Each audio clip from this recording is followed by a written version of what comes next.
You kind of have an idea of how to buy the right food. You have to start preparing it. Always think of safety when you're in the kitchen. Now, some of you might think strange that I'm sitting here talking about safety in the kitchen when I'm teaching you how to do food photography. But if you slice your finger off, or you burn yourself, or you burn your child because you have the pot handle the wrong way, it causes problems. Safety in the kitchen is very important. When it comes to your knives,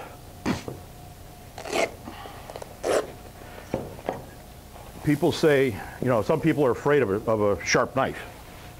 Sharp knife is your friend. You will cut yourself more with a dull knife than you will with a sharp knife. Okay? These are some of mine from home. Okay? I get mine professionally sharpened every 3 months. Who knows what this is? What does it do? No. No, that could be. It's called a sharpening steel or a honing steel. The one thing it will not do is it will not sharpen your knives. There's only one thing that will sharpen a knife, and that is to have the edge reground. Okay? What this thing does, is it hones the edge. Because as you use a knife, you get little burrs, and the edge, the very end of the blade becomes a little bit hooked. Okay, little things on it. It gets a little bit slightly out of a line. So what you do is you use your steel to get that burr off. Okay, and that then returns your knife to a fairly sharp state. But you could sit there from now until doomsday with a dull knife, and it will not sharpen. You'll also see shows where, the chefs, they think they're big and they do all this crap. They're wrecking their knives. If you hit this thing the wrong way, you wrecked it. Now my knives can cost up to $200 a piece. So I'm not going to do it. If you want to use a sharpening steel the right way, okay, I do it this way. Try and keep it at like about a 22-degree angle. Doesn't have to be perfect. But just sit here and go 1, 2, 3, 4, 5. Then do the other side. 1, 2, 3, 4, 5. Then do the same thing to 4. Then to 3, to 2, to 1. And when you're done, you then have a sharp knife. Be very careful.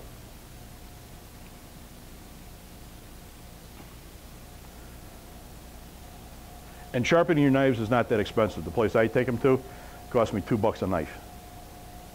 Okay? Use the proper knife for the proper job. If you're paring an apple, don't use a meat cleaver. Use a paring knife. You learn to use the right tool for the right job. Serrated knife. Use these for tomatoes, bread, something like that. Okay? Knives are very important also because of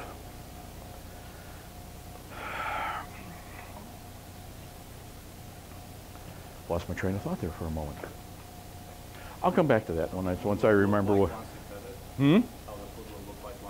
Oh, very good. God, you read my mind.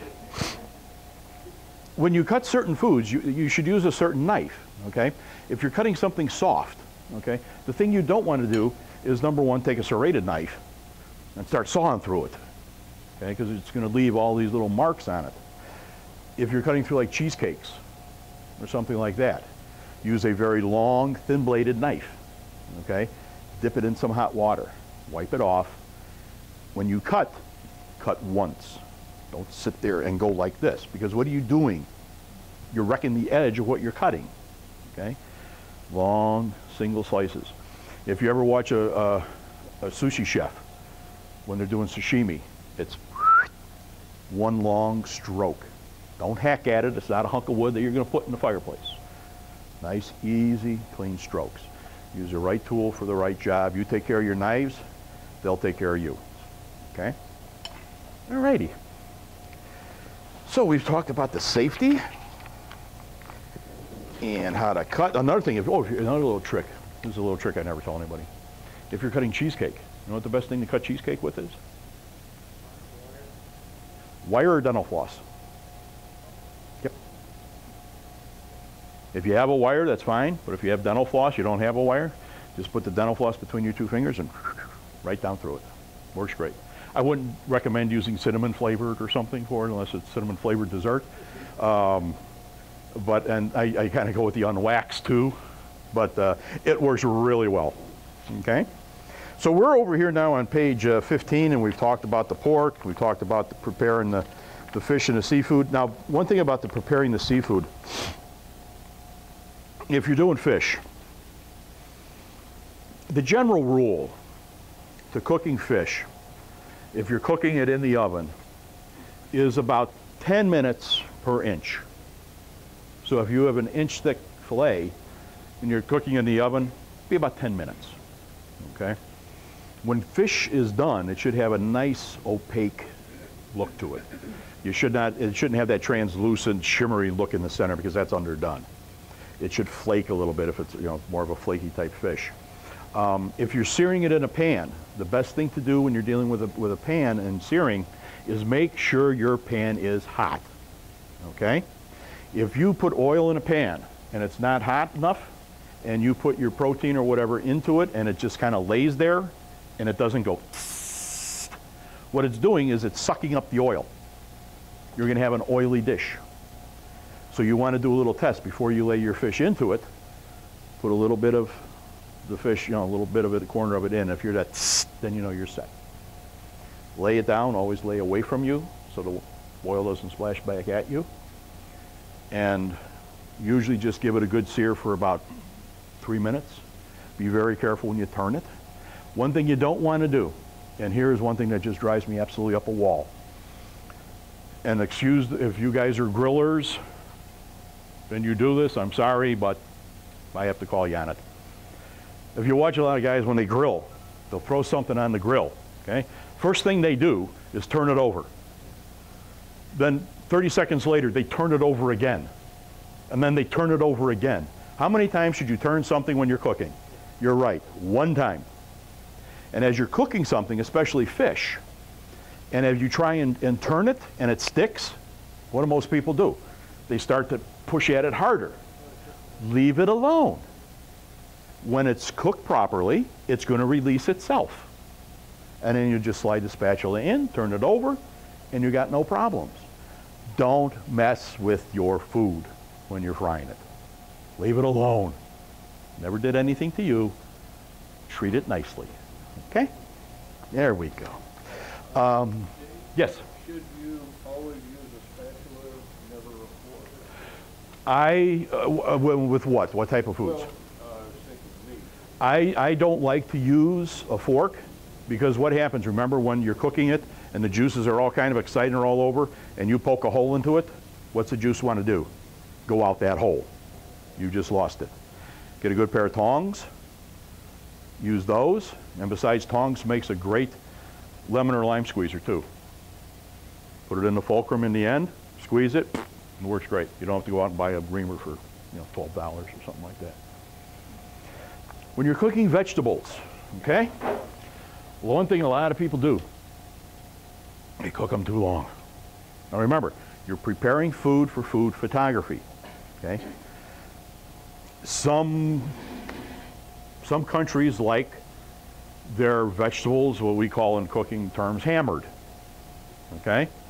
Where they put something in and they cook it till it's mush, gray, bleh. Hello, Jane. England does some things like that sometimes.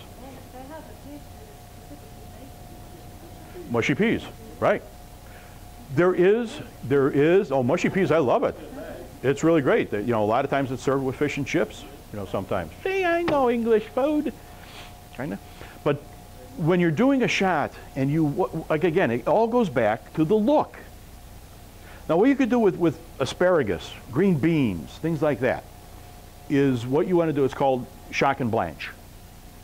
Okay? Blanch and shock, I'm sorry, I had it backwards. What you do is you take some boiling water, you take your asparagus or your green beans or whatever, you put it in the boiling water for about 30 seconds and you watch it. And what you're going to see is something really amazing. It's going to turn bright green. What's happening is the chlorophyll is coming out. When that happens, that's when you take it out and you put it into ice water. That's the shocking. What that does is it sets the chlorophyll. It sets the color. So now instead of having a forest green hunk of asparagus, you have this nice, vibrant green asparagus that's going to pop on your plate. If you are working towards a different type of shot, let's say you're doing a grilled steak and you want some grilled asparagus, but you still want that nice green color to it. What you do is you blanch and shock it, but then take it and put it on a grill, a hot grill with a little bit of oil in it for 30 seconds, just to get those little grill marks, okay? And then take it off. Don't cook it any longer, because what you're going to do is you're then going to break down the chlorophyll again, and it's going to go gray, okay? So you could take something, cook it the proper way, but still give it a different look by grilling it and doing it that way, okay? So be very careful with your vegetables, because you want to show that food off the best way you possibly can, okay? When you're dealing with fruits, fruits are a great thing to keep around, even for not photographing them. Let's say you're doing a guacamole, okay? And what happens, or something with apples. What happens when you cut into an avocado or an apple or a potato and you leave it set in the air? It browns. What it's doing is it's oxidizing, okay? So what you do is you can use some type of acid. It can be vinegar, it can be lemon juice, it could be lime juice. Some people even take vitamin C tablets and sprinkle that on them, or break them up into water and use that. Me, I just use some, some lemon juice. If I'm dealing with apples, I'll put some water in a big bowl. I'll cut up some lemons, squeeze them in, and it's called acidulated water. Put your stuff in there, they're going to stay nice and green. Because if you cut an apple, and this is where the timing comes in, and you wait, and you got this nice shot that you're going to do, what do you got? You can have some beautiful things, but you got an apple that looks like it's 12 years old, and it's wrecked your shot. This is where the preparation of timing comes in too, and understanding food science and how to prevent the bad things from happening, so when you do get your shot, it works fine, okay? Yeah, true. I mean, you can, it's just anything that's going to, wilt. Well, if you're doing, okay, say you're going to be doing a salad and your greens don't look the best. What you do is you take your sink, fill it up with some cold water, put a few ice cubes in it, take your greens, put them in there for about 30 seconds, mush them around, take them out and strain them, okay? It's going to vibrate them, it's going to make them look more vibrant. It's going to bring back that color. If you're buying herbs, you buy some basil or you buy some mint or rosemary or whatever, take a moist paper towel, wrap it up in that, put it in the refrigerator. It'll make them keep a lot longer, okay? When you're cooking fruits, unless you're doing applesauce and it's an apple dish, don't overcook it, okay? Because you want to keep that texture, and a lot of times you might have to manipulate. I did a shot of some apple strudel once, and it's been on Shutterstock for years. It took me about 45 minutes to get those apples just right in the side. I just didn't cut that thing out and put it down and take a picture of it. I had apples cut. I put them in. I glossed it over with the juice that I had, the jellied, the syrup that came with it, just to get it the way I wanted it. So if your timing isn't right, it's going to look bad, okay? So you got to be careful with fruits. Don't overcook them, or else they get mushy, and if you try and push them into something or rearrange them in a certain way, they can be broken easily. So you want to make sure it has still some bite and some texture to it. Never knew there was so much to cooking something, huh? Gee, a lot of stuff. Pasta. Okay. Show of hands. When somebody makes pasta, who puts oil in the water? I do. Don't do that. I won't ever do it again. Why do you do it? Well, I thought it would keep the noodles from sticking together. That's the prevailing theory. Okay, let's debunk that theory right here and right now. All right. What is in Italian food, the noodle is the king. That's the important part. If you go to Italy and you order some pasta, you are not going to come out with this pasta that's drenched in this red sauce. It doesn't happen that way. A lot of Italian food is very simple. Noodle is king. If you put water or oil in your water, okay, what it does is it does coat it. But when you put the sauce or whatever it is, either olive oil afterwards, like a garlic and olive oil thing, or you have a marinara sauce, or you have a carbonara sauce, or whatever you're putting onto it, it will not absorb into the pasta. You want that to absorb in, okay? It's just like different pastas. Does anybody know why they're different shapes pastas? Right, if you take a rigatoni, okay, the bigger pieces with the ridges, that's made for a heavier meat sauce because it holds it. If you're serving a nice, very simple olio with some olive oil and some garlic and some lemon, you don't want that. You want something, you know, a spaghetti or a capellini or a linguine or something like that. So the trick is you want the pasta to absorb the flavor that you're putting in. And if you coat with oil in the beginning, it's not going to coat, it's not going to adhere, and plus what you're doing is you're not allowing the starches to get out of the pasta. The trick is you will never have clumpy pasta if you use enough water. Use enough water, and then you will not have, the pasta has room to move around, okay? When you drain it, save a little of that pasta liquid, because what's in it? It's the starch. It's the flavor. So if you're putting the sauce on, and you should always then take the pasta, put the pasta into the sauce, okay? And then it helps absorb. And if it's a little too thick, you add a little of that pasta water. And you're going to end up with a much better dish, okay? Okay, what we're going to do is we're going to take a quick little break here, because I know some of you are sitting on stools and are probably not the most comfortable thing, and I got to go check my marinara sauce. If anybody wants to come over and have a little sample, feel free. And then when we come back, we're going to go over some brief styling tips on how to style the food. Any questions? Yeah, can I put salt in the water? Yes, definitely. What should your water taste like? What should your pasta water taste like before you put the pasta in? Well, water, yeah, but what kind of water? Salt water? Should taste like seawater. So if you're ever in the ocean, you took a mouthful of water, you know what it's like, John. That's what your pasta water should taste like. What is what? What salt you put in? Okay. Well, what it does is it adds the flavor to it. It adds the salt flavor. Because there's nobody around that, if you go to Italy, that will sit there and put salt on pasta after it comes out. They'll kind of shoot you and run you off into Germany or something. So it's basically just to add flavor. Salt is flavor, okay? What? Depends on what you're making. I've been to Italy, and I once asked for salt, and they damn near strung me up. You know, but it's just to add flavor. That's basically what it is. You're salting your water, which is going to go into the pasta, and you'll get that salinic taste to it. Now, I don't use iodized salt. Never. I buy nothing but kosher sea salt. I have 12 different types of salts. Everything from Himalaya pink.